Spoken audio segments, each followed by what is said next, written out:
नमस्कार, मी रुशाली यादव सारंग। या बुलेटिनमध्ये आपण टॉप 9 घडामोडींचा आढावा घेणार आहोत। सुरुवातीला टॉप 9 मोठ्या बातम्या पाहूया।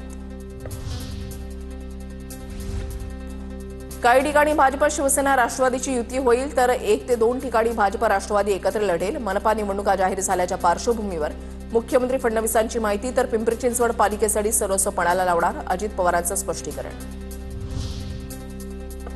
महापालिका निवडणुका जाहीर होताच राजकीय हालचालींना वेग। दोन्ही राष्ट्रवादींनी पिंपरीमध्ये एकत्र लढावं, सुळेंचा नाना काटेंना फोन। कार्यकर्त्यांनी आपापसात निर्णय घ्यावा, सुप्रिया सुळेंच्या सूचना।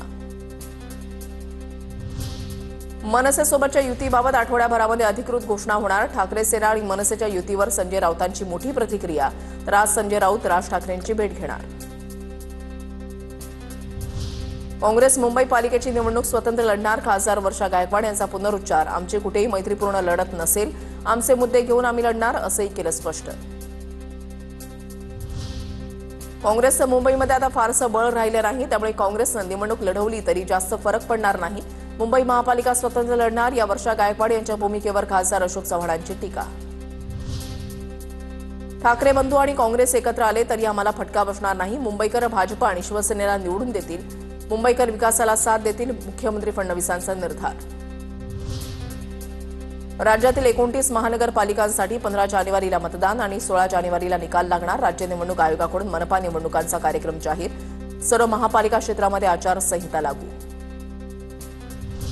मुंबई महापालिका जागा वाटपासाठी महायुतीची आज पहिली बैठक। मुंबईमध्ये भाजप 150 जागा लढण्याच्या तयारीत, तर सेना 100 जागांवर दावा करणार असल्याची सूत्रांची माहिती। महापालिका निवडणुकीच्या पार्श्वभूमीवर ठाकरेंच्या शिवसेनेचा मुंबईतील वरळी डोममध्ये पदाधिकाऱ्यांचा मेळावा। करून दाखवलंय ते अभिमानानं सांगूया, असं मेळाव्याचं शीर्षक। शिवसेना नेते आदित्य ठाकरे मेळाव्याला संबोधित करणार। आता पाहूया टॉप 9 मोठ्या राजकीय बातम्या। रहमान डकेत कोण आणि मुंबई कोणाला लुटायची आहे हे सर्वांना माहिती आहे। एकनाथ शिंदेंच्या टीकेला संजय राऊतांचं उत्तर। रहमान डकेत कोण सर्वांना माहिती, एकनाथ शिंदेंनी केली होती टीका।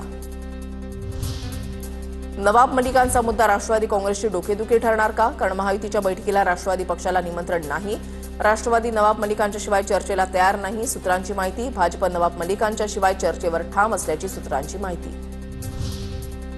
राजकीय स्वार्थासाठी मराठी माणसाला वापरलं, डोळे मिटून यांनी पालिकेमध्ये 25 वर्ष खा खाल्लं। आशिष शेलार यांचा ट्विट करत उद्धव ठाकरेंवर निशाणा। आता तारीख ठरली, वारही ठरला। महापालिका निवडणुकीवरून आशिष शेलारांचा निशाणा। सत्ताधाऱ्यांनी घोषणा केल्या, उद्घाटनं केलेली आहे। सत्ताधाऱ्यांच्या कार्यक्रमानंतर तारखा जाहीर झाल्या। रोहित पवारांचा हल्लाबोल। घटनाक्रम पाहता कोण कोणासाठी काम करतंय हे स्पष्ट होतं, रोहित पवारांची प्रतिक्रिया। अजित पवारांना भेटण्यासाठी कार्यकर्त्यांची मोठी गर्दी। महापालिका निवडणुका जाहीर होताच हालचालींना वेग। पुणे पिंपरी चिंचवडमधील कार्यकर्ते अजित पवारांना भेटण्यासाठी आले। महापालिका निवडणूक लढवण्यासाठी इच्छुक असणाऱ्यांची गर्दी। ठाकरे सेनेच्या महिला शहर अध्यक्ष रुपाली आल्हाद अजितदादांच्या राष्ट्रवादीमध्ये। भाजपच्या माजी नगरसेविका अश्विनी जाधवांचाही अजितदादांच्या राष्ट्रवादीमध्ये प्रवेश। आमदार अण्णा बनसोडे अजित पवारांच्या भेटीसाठी दाखल। अजित पवारांकडून इच्छुकांची मुलाखती सुरू।